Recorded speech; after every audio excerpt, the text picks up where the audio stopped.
Oke. Ke tengah dulu official, di tengah dulu official. Cepret cepret cepret, sebelah kiri. Kita melihat ke kiri teman-teman, cepret cepret cepret. Mari kita lihat ke sebelah kanan. Jebret jebret jebret. Oke, baiklah. Oh, bawah belum, bawah kanan dulu ya. Bawah kanan. 3 2 1. Oke, bawah tengah. 3 2 1. Bawah kiri. 3 2 1. Udah dapat semua kebagian ya? Oke. Oh, tengah belakang. Baik.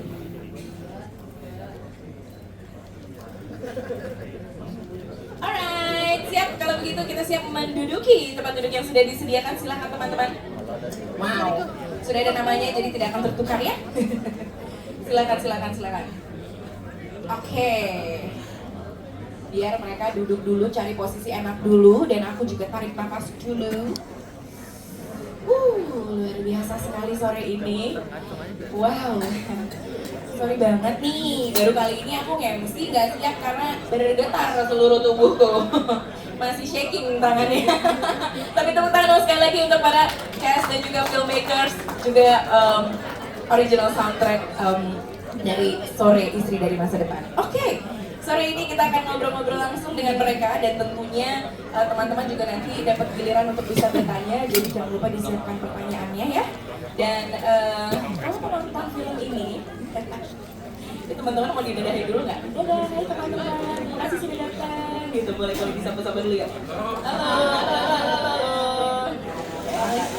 Rame ya? Mikrofon sudah ada di tangan Mita, aku mau langsung nanya ke Mita dulu sebagai produser dari film ini ya. Akan mulai tayang 10 Juni. Ya.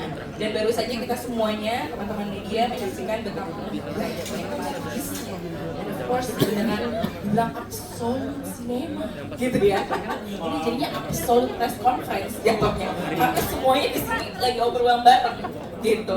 Dan kita ngelihat sesuatu yang sangat fresh dari kisah ini. Dan tentunya Sore dan Jonathan di film ini juga luar biasa banget. Sheila, Dion, tepuk tangan deh untuk kalian.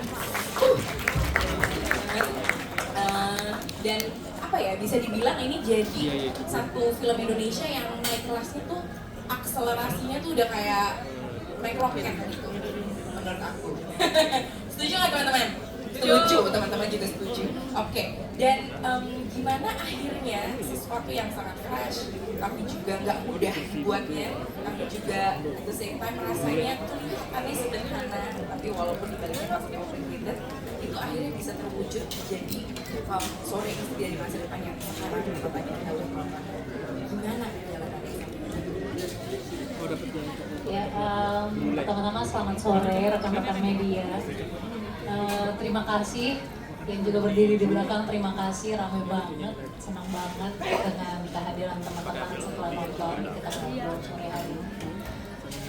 Menjawab pertanyaan Kakak Uci, bagaimana ya bisa sampai ada di layar lebar seperti sekarang? Sebetulnya memang diawali dari buah pemikiran Mas Yedi Lawrence sebagai director dan juga writer.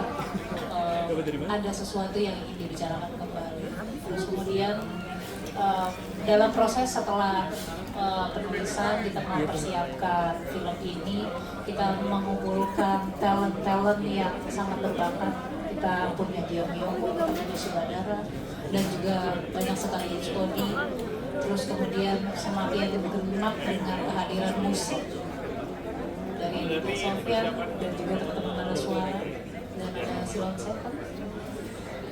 Rasanya elemen-elemen itu bertemu, interdisipliner, saling melengkapi, saling menggenapkan, dan ya, akhirnya terjadilah dari sebuah buah pemikiran atau penemuan makna itu dikawinkan dengan berbagai macam disiplin seni. Kita bisa melihat soal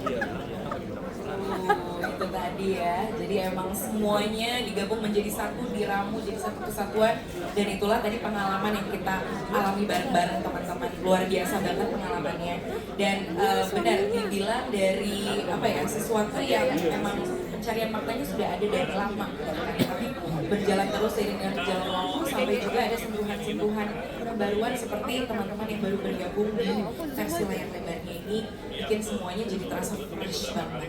But at the same time it feels familiar. So ya mungkin itu yang dirasakan juga ya sama mereka berdua, Sore dan juga Jonathan. Well, secara produksi pastinya juga nggak mudah ya.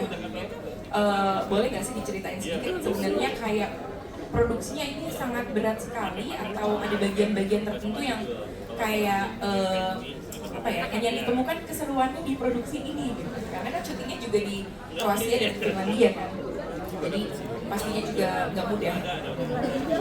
Kalau apakah punya kesulitan, tentu saja hampir semua produksi pasti ada tingkat kesulitan yang berbeda.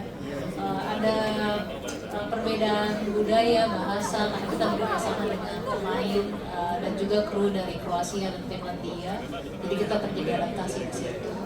Ada keinginan untuk bercerita dengan meningkatkan begitu banyak production value sebetulnya, dan menurutku memang sudah saatnya Indonesia, kalian filmmaker, penonton pasti punya keinginan melihat kualitas produksi Indonesia semakin lebih tinggi lagi. Ya, mau coba bawa ke arah sana. Selalu pengen naik kelas. Betul, dan kita akan menemukan tentu saja kesulitan-kesulitan baru. Tapi kemudian kesulitan-kesulitan baru juga ditemukan dengan solusi-solusi baru. Kesulitan baru ada solusi baru, itu dia. Langsung di quotes ya, Suryana Paramita. Oke, pengen langsung beralih ke Yandi. Ini gue dari kayak keluar bioskop, mana sih orangnya pengen bola berarti. Kayak pengen gue, apa maksud lo? Apa? Tapi enggak, itu kayak apa ya, ekspresi gue pada saat setelah selesai nonton. Maka ini juga obrolan kita nih agak sangat hati-hati karena kita juga nggak pengen spoiler. Tapi juga kita pengen menggali lebih dalam lah tentang film ini. Tentunya di balik gambar-gambar yang indah yang dari shot pertama aja udah bikin kita beneran kesana, ini semua. Udah banyak komentar gitu ya. Ada seorang sinematografer handal juga yang ada di baliknya, Dimas Bagus. Yeay. Aku mau ke Mas Dimas dulu boleh ya sebelum kolaborasi Yandi. Oke, Mas Dimas. Kita semua happy banget ngelihat apa yang kita saksikan di layar lebar tadi gitu. Dan ternyata Mas Dimas juga sudah menjadi kolaborator lamanya Yandi ya kan. Udah dari film pendeknya Yandi yang 2012 FF itu apa? Sebelum jam 5 katanya. Itu bahkan 2008 udah. Oh, bahkan dari zaman kuliah. Oke. 2008 udah kerja bareng sampai akhirnya punya karya yang sekarang kita tadi sudah saksikan bersama. Perjalanan berkarya bersama Yandi dari judul ke judul. Rasanya gimana, Mas?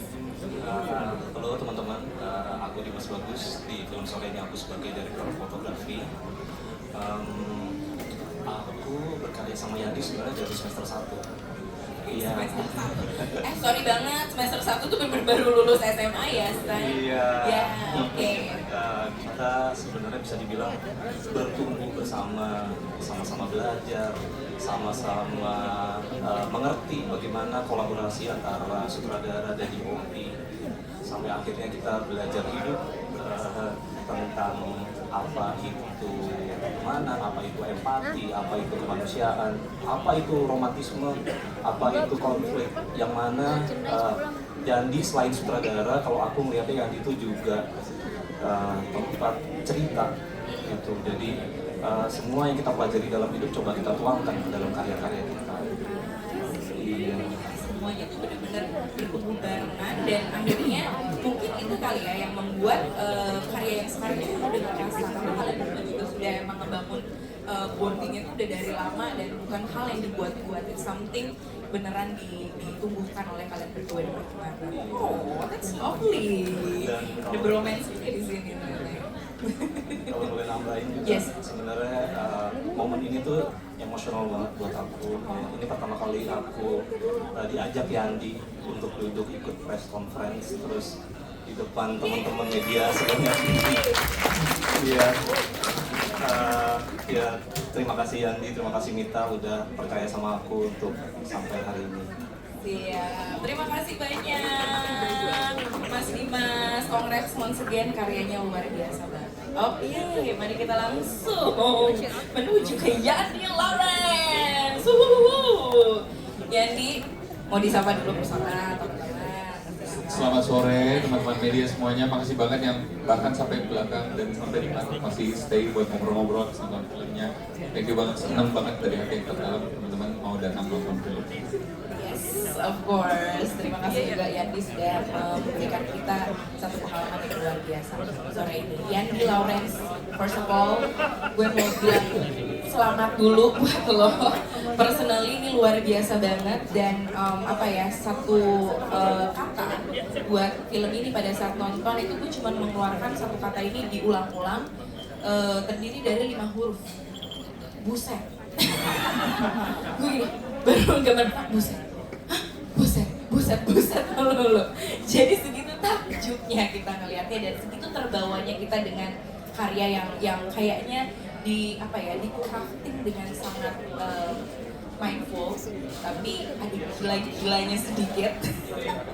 Gue bilang gini, gue mau bilang sama Yani, gue mau bilang selamat atau mau bilang get well soon ya?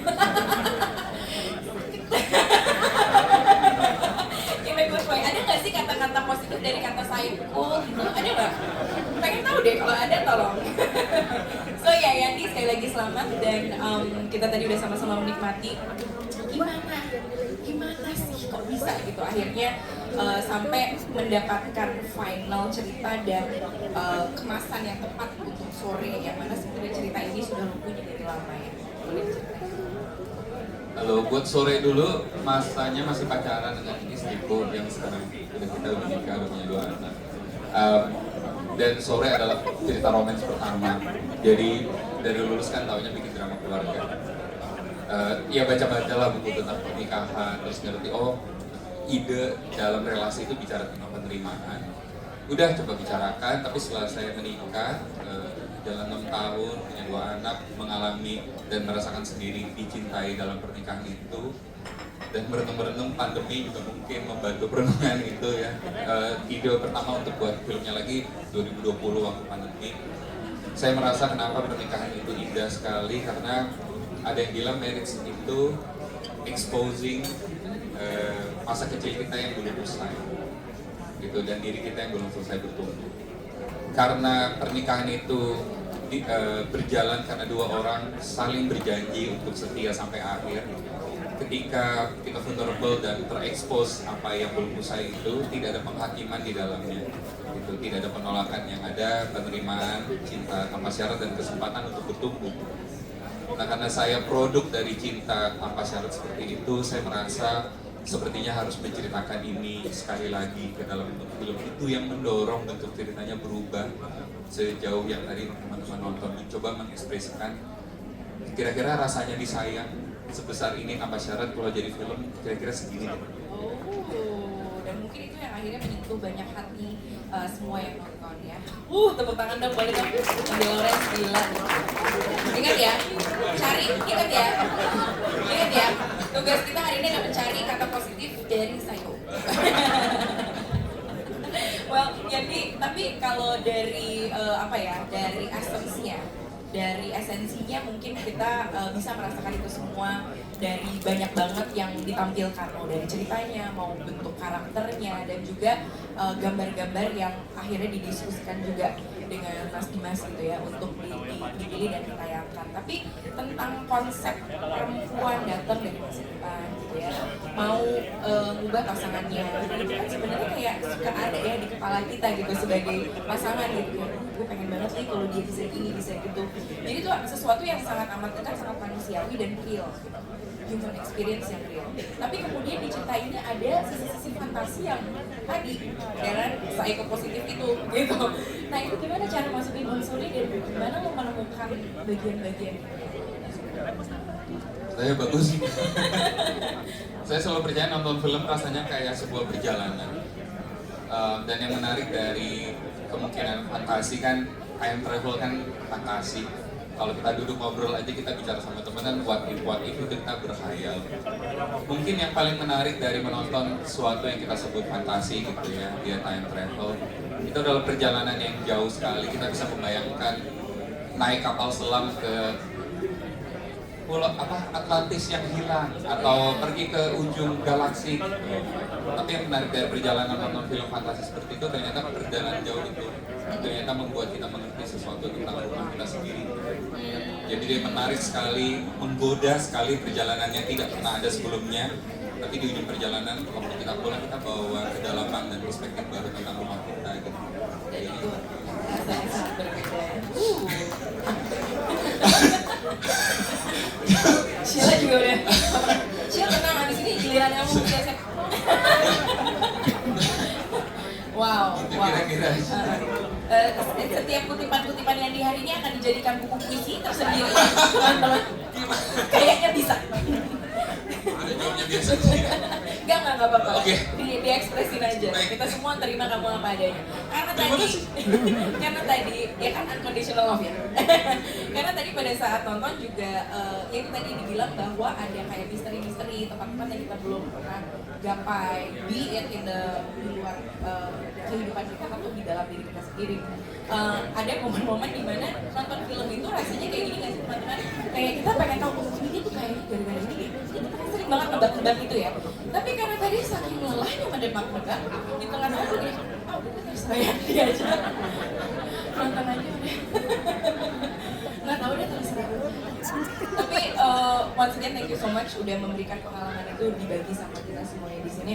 Dan sebelum masuk ke cast dan juga teman-teman musisi, aku mau balik sedikit ke Mas Agus. Apakah memang yang tadi diceritakan sama Yanti, maksudnya kayak ide-ide yang ada di kepalanya dan juga esensi dari makna yang cerita yang mau diceritakan itu memang semuanya di cover semua sama Mas Dimas dalam bentuk tampilan gitu? Atau memang ada hal-hal yang eksplorasinya dari Mas Dimas sendiri terus baru kasih ke Yanti? Berkolaborasi visual dengan Yani itu selalu ada beberapa kata kunci yang selalu itu yang aku pegang. Itu bagaimana membuat visual yang sederhana dan jujur. Udah itu. Sederhana jujur. Sederhana katanya saya ke Kroasia, Iya. saya naik kapal es itu sederhana katanya. Ya kenapa gue yang ketika gue emosi gue ya? Gue nggak pernah loh nge-MC emosi ini. Kalian kenapa ya? Oke, terus gimana next time? Jadi cuma sederhana dan jujur dan Sederhana dan jujur, bagaimana sinematografi itu jangan terlalu besar, jangan mencuri perhatian, tapi sinematografi harus bisa mewakili emosi dari karakternya, memperkuat rasa dalam filmnya. Bagaimana sinematografi bisa seefektif mungkin menyampaikan rasa di dalam cerita kepada penonton. Iya. wow. Ini juga penjelasan yang sederhana tapi juga sangat mendalam. Thank you, Mas Dimas. Oke, kita lanjut lagi ke cast kalau begitu. Coba kita tanya, apakah itu yang dirasakan juga sama para castnya? Dion Wiyoko, Sheila Dara. Asik. Aku mulai dari Dion dulu deh. Jonathan, Iya. cowok bingung. Sekarang juga lagi bingung ini tuh ya. Aduh, kutipan apa yang akan saya keluarkan ya? Gua kasih julukan Jonathan cowok bingung. Alami ya, Yon. Gak acting ya? Dion Wiyoko, boleh kasih tepuk tangan dong untuk actingnya Dion Wiyoko, luar biasa banget. Dion, akhirnya di film yang panjang ini kita mendapatkan penjelasan yang lebih mendalam ya tentang kenapa Jonathan ini pindah ke luar negeri, terus kenapa dia kayaknya hidupnya kok di kesulitan dulu ya, gitu. Kita bisa mendapatkan jawaban dan atau gambaran itu di film panjangnya. Tapi kalau lo sendiri Dion, yang memang sebelumnya juga sudah kenalan sama Jonathan dari dulu gitu, di film versi layar lebar ini, apa yang lo lihat dari sosok dia? Yang aku lihat sosok Jonathan saat ini memang jauh tumbuh dewasa sih. Jauh sangat berbeda dari karakternya sendiri, dari bagaimana dia menyelami dan juga menyelesaikan masalah yang meskipun masalah yang gak kelar-kelar juga.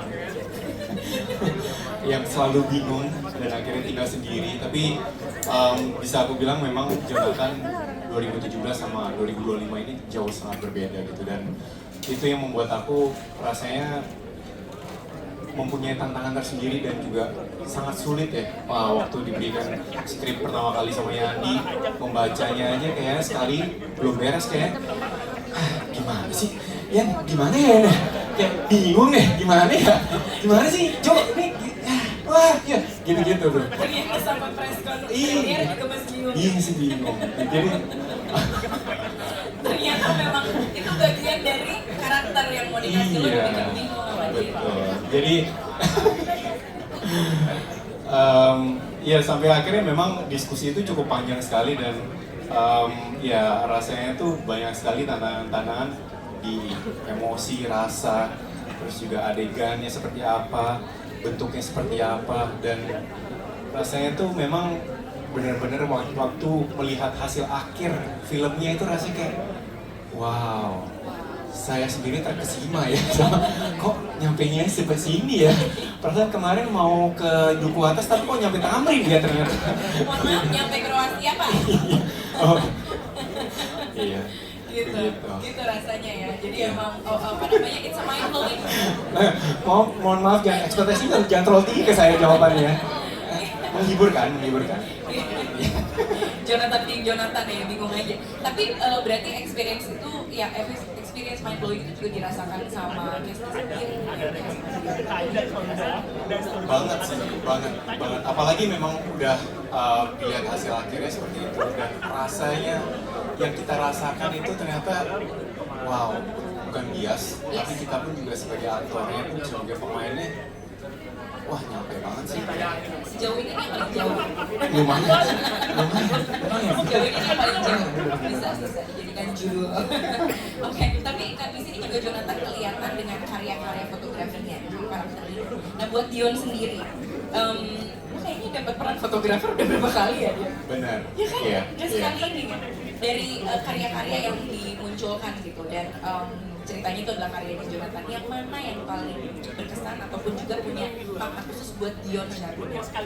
Wah, ini kayaknya pengalaman pertama juga gitu ya. Seumur-umur aku belum pernah sih bikin foto exhibition yang cukup banyak hasil-hasilnya ditampilkan gitu dan ternyata Yandi bisa memberikan media, istilahnya ya mungkin menyalurkan mimpi saya gitu yang akhirnya bisa difilmkan seperti itu rasanya kayak wah pas pertama kali lihat mungkin tadi lihat adegan yang pameran foto ladak itu juga udah yang kayak wah ternyata pas medianya cukup besar itu rasanya ada rasa yang berbeda gitu ditambah lagi yang foto-foto artik itu memang Dita Gambiro sih luar biasa Gila ya. ya, gila ya. Tapi foto-fotonya dia, foto kan itu semua di dalam film semua foto aslinya dia. Wah, tepuk tangan dong. Jadi kalau ada gambar polar bear itu nggak kita beli, itu kita pinjem. Dia beneran cantik, dia beneran teladan. Iya, itu rasanya tuh wah, rasanya bangga banget sih, bangga banget dan thank you banget sama Yandi sama Mita yang rasanya tuh kayak saya bikin eksibisi tapi dengan cara yang berbeda. Pameran di film gitu, rasanya tuh wah pas lihat sendiri tuh kayak saya nongkrongin foto-foto saya kayak wah luar biasa. Ditambah lagi kolaborasi sama Dita Gambiro sebagai art director yang memberikan apa ya cara-cara yang lebih berbeda gitu. Istilahnya foto gunung es aja tapi dikasih layer-layer, dipotong-potong dan akhirnya kayak kita sebagai yang melihat pun juga bisa menikmatinya dengan cara yang berbeda dan rasanya nyampe. Jadi masih wah keren banget sih gitu. Wah bangga banget. Oh, thank you Dion Wiyoko. Berikutnya kita menuju ke sore. Mau yang susah-susah Kak? Enggak dong, nggak mungkin susah. Ini kan pengalaman pribadi kamu. Sheila Dara, tepuk tangan dulu dong. Gue itu nonton sore, waktu lihat trailernya aku ngeliat, ih Sheila Dara manis banget di sini kayak seorang istri yang Makasih, Jan, manis gitu. gitu. Langsung kayak, ih pengen temenan dia sama dia gitu kan. Setengah film masih sweet banget dia pengen temenan. Setengah film, gue temenan sama dia. Sumpah takut gue temenan sama sore, ngeri loh dia tuh. Ya, kok bisa gitu punya keinginan seperti itu. Well, Sheila Dara memainkan sore dengan luar biasa. Aku belum pernah lihat Sheila bukan masalah ekspresif ya, tapi warna dan juga jenis-jenis yang dibawain sama Sheila itu sangat amat soulful menurut aku. So thank you Sheila, udah jadi sore yang sangat mengagumkan. Dan di film ini apakah memang perasaan kita aja yang nonton atau memang Sheila ngerasa dapat kayak set skill baru gitu gara-gara film ini? Oh banyak sih set skill yang aku dapatkan setelah syuting film Sorry, ini. tolong dijawab dalam bahasa Kroasia. Oh prosti? Gue nggak ngerti. Kan murah banget. Gimana? Yang pertama, sebenarnya kalau bahasa Kroasia itu udah pasti. Cerita film kebetulan karena di film ini aku ada beberapa dialog berbahasa Kroasia, mereka assign aku guru les bahasa Kroasia. Orang Kroasia tinggal di Korea, jadi kita lesnya by Zoom gitu, 10 sesi, setiap sesinya 1 jam. Tapi selain bahasa Kroasia, mereka juga nyuruh aku nge-gym. Oh gitu. Kenapa tuh tujuannya? Karena Yandi tuh sebagai writer dan sutradara, dia tuh punya visi look sore tuh at first glance dia udah pengen kelihatan cewek strong, bener. Kayaknya ini cewek punya pendirian deh, gitu. Sementara teman saya inverted berat. Iya. Sementara tadinya tulang lunak ya. Bener. Aku emang satu badan tulang rawan semua. Agak rawan memang. Jadi agar badan aku nggak gini, tapi gini. Mereka akhirnya mendaftarkan aku ngaji. Ya sekarang aku sporty banget. Jadinya sekarang juga masih mendapatkan otot-otot sore itu ya. Dari sore. Wow, luar biasa banget. Tapi itu adalah mungkin skill-skill yang kelihatan dan kita bisa lihat hasilnya. Tapi yang di dalam hati Sheila sendiri, ada nggak sih perasaan apa gitu yang dibawa?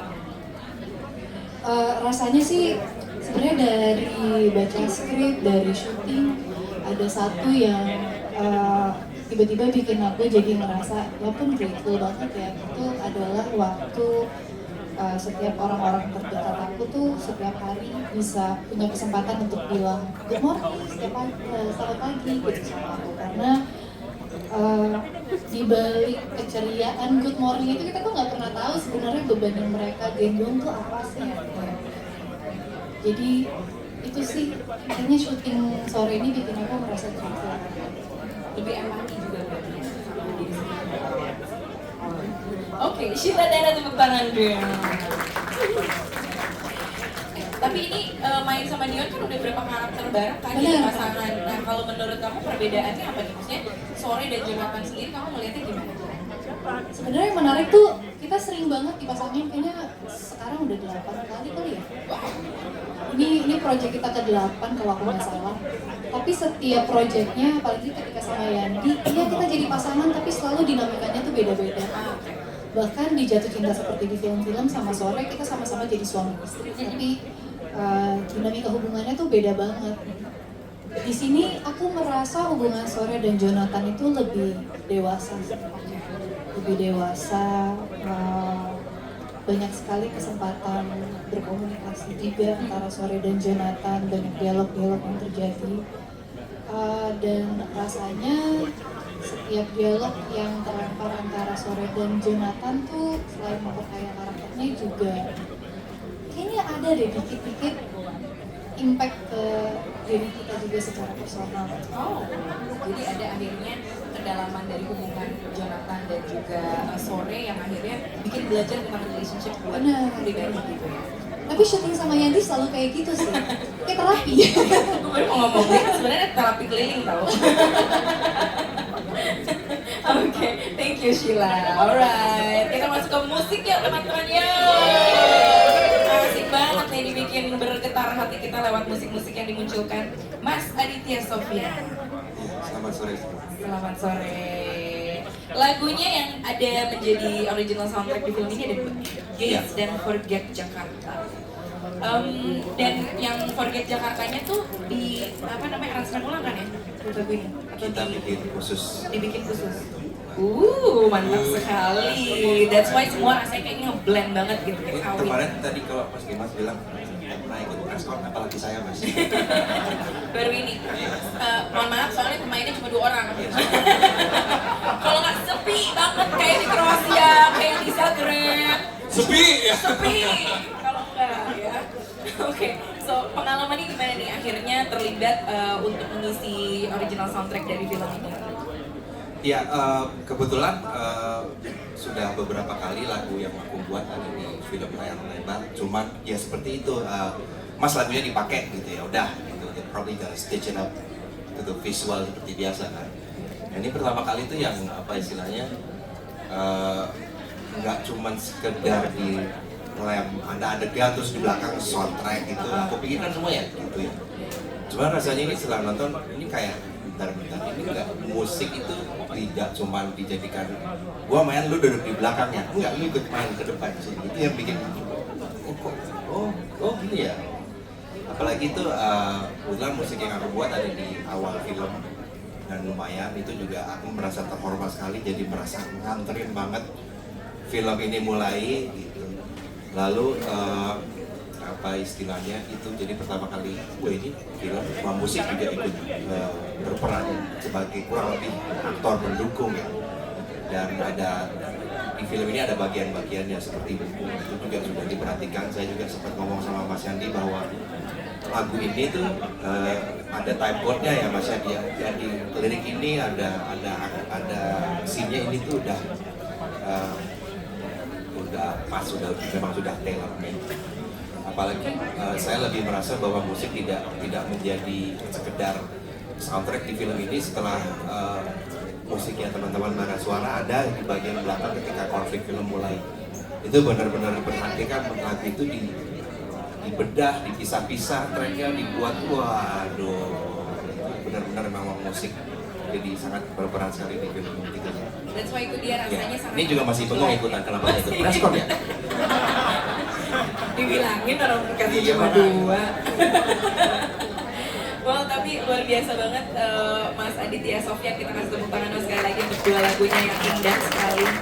Benar-benar tailor made, jadi masuk gitu ya, sangat amat ngeblend. Dan juga teman-teman dari Bara Suara. Yeay! Bara Suara berapa lagu? 2 ya? 2 lagu, Iya, tapi 2 lagu. dipisah-pisah, dipotong-potong, diapain aja tuh? Ada yang dipisah-pisah, ada yang dipotong-potong, tapi ada juga yang utuh. Yang utuh juga ada ya. 2 lagu adalah Pancarona dan Terbuang Dalam Waktu. Iya betul. Benar ya. Nah, menurut kalian gimana sih akhirnya 2 lagu ini bisa menggambarkan ataupun juga apa ya, common ground-nya antara 2 lagu ini dengan kisahnya Sore dan Jakarta versi Bara Suara gimana? Lagu tuh selalu punya apa ya, ketika dia dirilis untuk publik, dia tuh selalu nyari nyawanya sendiri-sendiri, selalu nyari mengetok pintu hati siapapun yang dengar dengan caranya sendiri-sendiri. Dan mungkin pada satu hari mengetok pintunya Mas Yandi. Dan ketika saya melihat itu ditaruh di dalam sebuah adegan, saya ngerasa ketika kami bikin lagu itu kami punya universe yang kami tahu gitu, dengan plotnya masing-masing, dengan scenery-nya masing-masing gitu, dengan background dan settings lah. Tapi kemudian ketika itu ada di sebuah film, akhirnya itu seperti punya semesta baru gitu, dan itu punya efek buat kami pun yang mendengar, itu seperti mendengar lagu baru dengan kehidupan sendiri-sendiri. Jadi Mas Yandi memberikan kehidupan kedua untuk lagu-lagu yang kami ciptakan. Kehidupan kedua untuk lagu-lagu yang sudah diciptakan, luar biasa banget. Ada yang mau nambahin Ika mungkin? Ada lagi yang mau nambahin? Apa? Sebenarnya kredit juga buat skorernya, namanya Mas Ovel Obaja.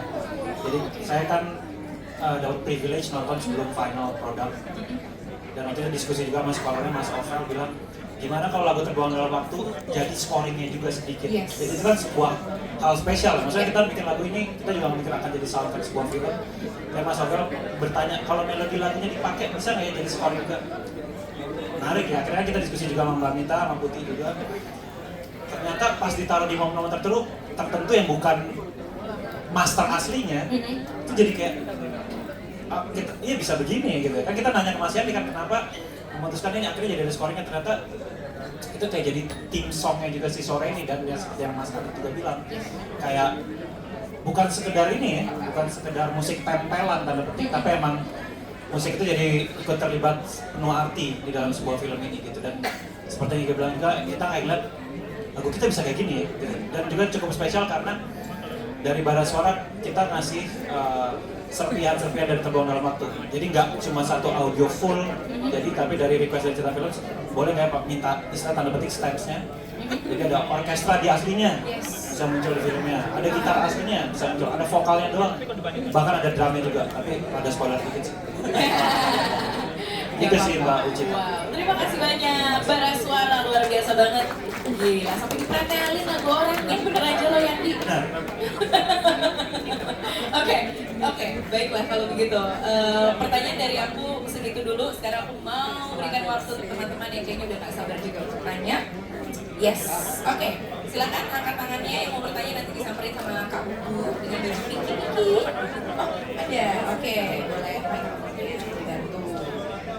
Baik. Boleh sebutkan nama, dari media mana, dan pertanyaannya. Oh iya, satu kesempatan satu pertanyaan ya.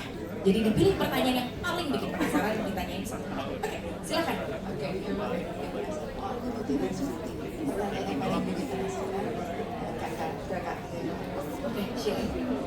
Nah, itu kan ada proses dubbing kan, bisa nggak diceritain proses dubbingnya kan di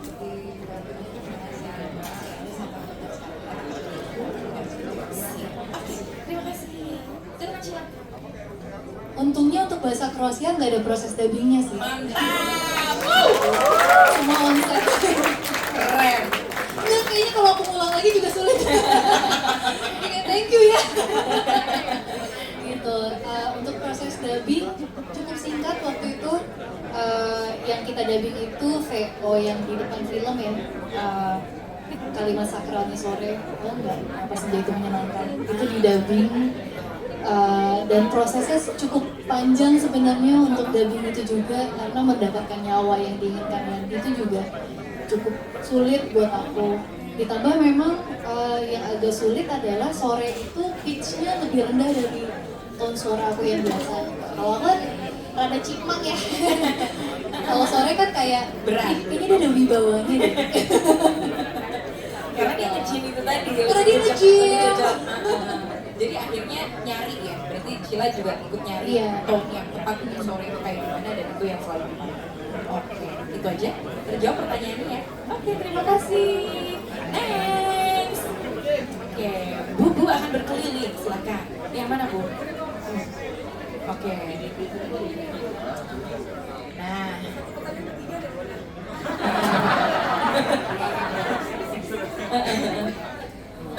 Oke, selamat sore, terima kasih.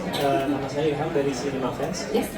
Untuk Mas Henry dan Mbak Lu, apa inspirasi yang akhirnya dipakai untuk memutuskan memasukkan unsur waktu yang tanda kutip berbeda dari web seriesnya? Ya. Apakah unsur spesial tadi terinspirasi dari film lain atau buku, dan apa sih ekspektasinya? Terima kasih. Mantap, thank you.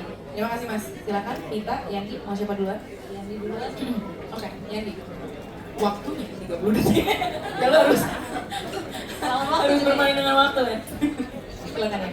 Itu juga yang mungkin menyebabkan saya dan Mbak Mita menangis di mobil. Jadi pertama kali saya memperdengarkan Mbak Mita lagu Terbuang Dalam Waktu dan bilang, "Mit, ini kita pakai di film kita ya," itu di parkiran sebelum kita meeting. Dengar dan berdua cengeng banget nangis gitu. Karena merasa inline sekali kita mau bicara tentang itu. Saya merasa dulu LDR sama istriku, sama pacar gitu. Jadi ada rasa memperjuangkan bagaimana bisa menikahinya dan bersama-sama. Tapi setelah menikah itu ternyata perjuangannya nggak selesai. Waktu pacaran saya memperjuangkan bisa bersamanya, ternyata setelah nikah kita berjuang bersama mengarungi waktu. Gitu. Udah, kemudian waktu jadi film, bagian yang tidak hilang dari, yang tidak mungkin terlewatkan kalau kita membahas pernikahan dan relasi itu waktu. Udah, coba diterjemahkan jadi cerita.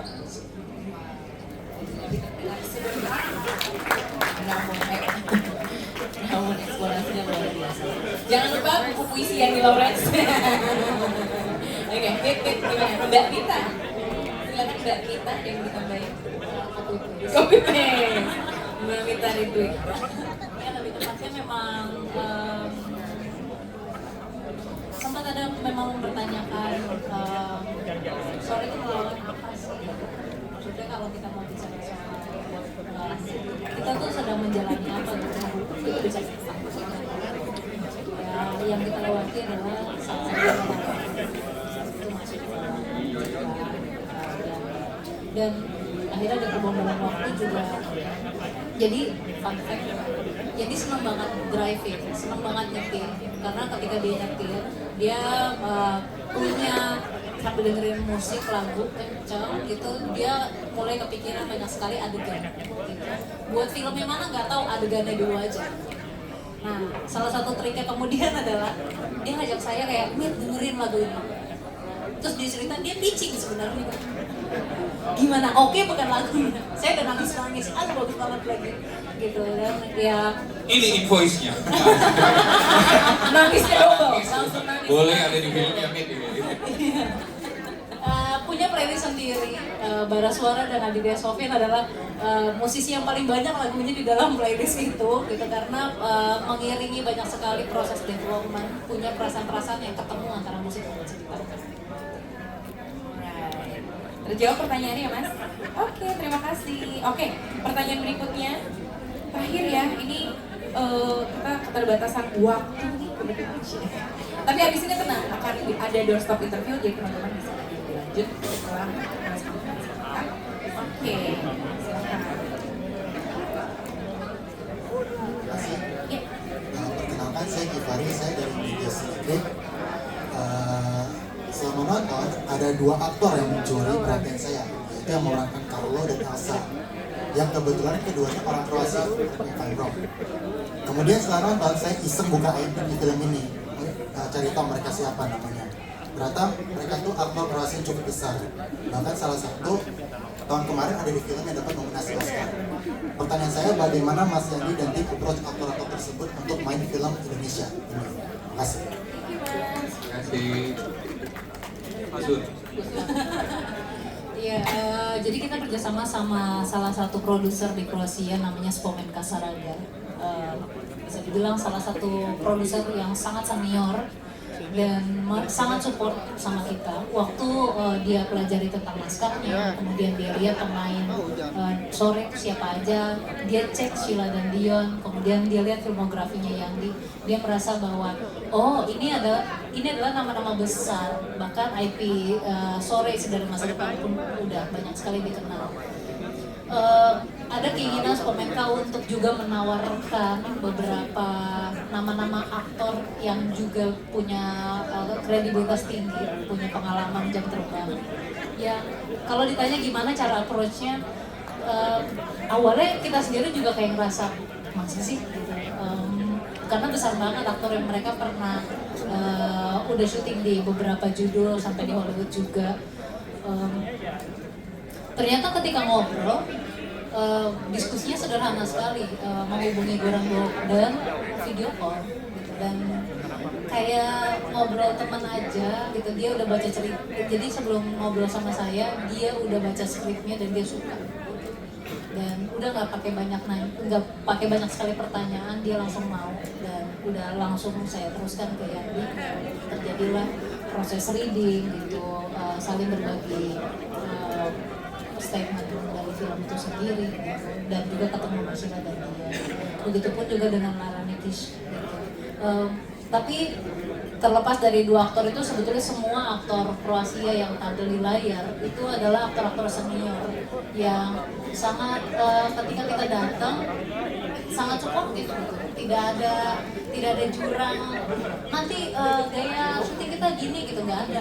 Yang penting gimana ceritanya kita bisa deliver dengan baik. Proses komunikasinya juga lancar sekali sampai akhirnya mereka bisa main. Oh, dan mainnya juga asik banget ya, ngeblend banget. Itu apa namanya, chemistry sama Jonathan sama si Carlo luar biasa loh, romance banget. Sempet takut sebelumnya karena kayak gimana ya kolaborasi dengan aktor Kroasia, budaya kerjanya beda kan, deg-degan setengah mati. Kita datang 2 minggu atau 3 minggu ya? 2 minggu sebelum syuting, aktor duluan bersama saya untuk reading dengan mereka. Kaget sekali kita karena dari reading demi reading beda pemain ketemu, coba ternyata cara kerjanya sama kayak di Indonesia. Gitu, kita disatukan, kita berbeda sekali bahasanya, kulturnya, tapi disatukan oleh kecintaan yang sama skripnya. Terus ternyata didorong oleh kerapuhan yang sama gitu buat, aduh ini aku harus kayak seperti apa ya supaya mendeliver cerita dan pesan ini sebaik mungkin. Jadi kesamaan di ruang reading itu terjadi karena semua punya pendapat ini bukan tentang aku dan tentang aktoran itu, tapi tentang ceritanya. Wow, jadi ketemu di situ titiknya ya. Alright, terjawab pertanyaannya ya. Terima kasih banyak. Oke, sebelum kita bungkus obrolan sore ini dan kita mau bareng sekali lagi, aku mau minta semuanya untuk kasih tahu dong satu perasaan kecuali yang di ini nggak boleh sampai. Jawabannya satu kata aja teman-teman. Perasaan yang keluar atau yang paling terasa pada saat menikmati film Sore Istri dari Masa Depan. Silakan teman-teman, mungkin dari ujung sana dulu, mungkin dari tiga dulu, muter nanti ke Yanti. Satu kata. Frustrasi. Dia frustrasi. Oke, terima kasih. Silakan. Ya, oke, selamat. Aduh, terharu. Terharu, baik. Terima kasih. Next. Hidup. Hidup. Lovely. Menggerakkan, moving. Moving. Oke. Kita udah dapat banyak keyword nih. Next. Tersadar. Awaken. Asik. Silakan. Istri. Oh, romantis banget. Mas Adi. Terhormat. Mas Adi sampai sekarang masih main blowing karena pengalaman dia preskon. Silakan Mita. Penerimaan. Langsung ya. On point. Dia kok. Iya lagi, kasihan sama Nathan. Terima kasih, painful. Dan berikutnya Sheila Dara. Heartwarming. Heartwarming. Yes, itu semua keyword yang sudah. Ya tolong dirangkai jadi satu kalimat ya. Silakan Yandi, satu kata, dan kalau buat Yandi lebih dari satu kata untuk menutup sore ini.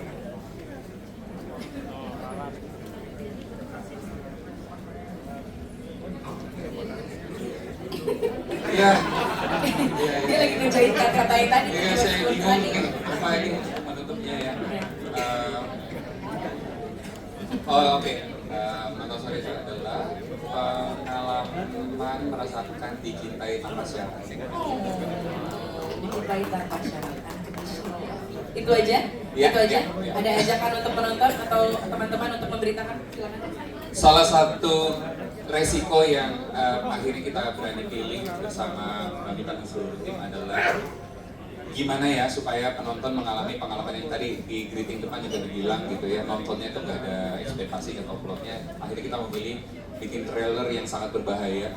Bahaya kenapa? Karena nggak ada plotnya, nggak dibuka semua kan. Makanya sempat ramai, apa bedanya sama web series gitu. Aduh gitu ya, memang tegang kayak. Sebab kalau orang tahu ceritanya kan lebih mungkin menggerakkan menonton, tapi nanti pengalaman nontonnya gimana ya, kita tuh mau berbagi pengalaman nonton tadi yang journey dari awal gitu, sehingga sampai sekarang masih berusaha menjaga kerahasiaan ini supaya penonton terutama di 10 Juli nanti gitu ya, dan hari-hari pertama yang gak kena spoiler mengalami pengalaman penuh rasanya dicintai tanpa syarat hanya melalui nonton film. Semoga gitu, jadi ya semoga pemberitaan hari ini dan cerita dari teman-teman semua bisa menggerakkan sebanyak-banyaknya orang untuk merasakan pengalaman yang kita semua rasakan hari ini. Alright, terima kasih banyak. Terima kasih Yandi Lawrence, Sore Istri dari Masa Depan. Baik, kita akan berfoto bersama lagi. Untuk teman-teman yang di belakang boleh berdiri, yang di depan duduk dulu atau gimana? Oke, sambil disusun silakan. Aku juga mau ngingetin info buat teman-teman. Sekali lagi terima kasih banyak atas kehadiran.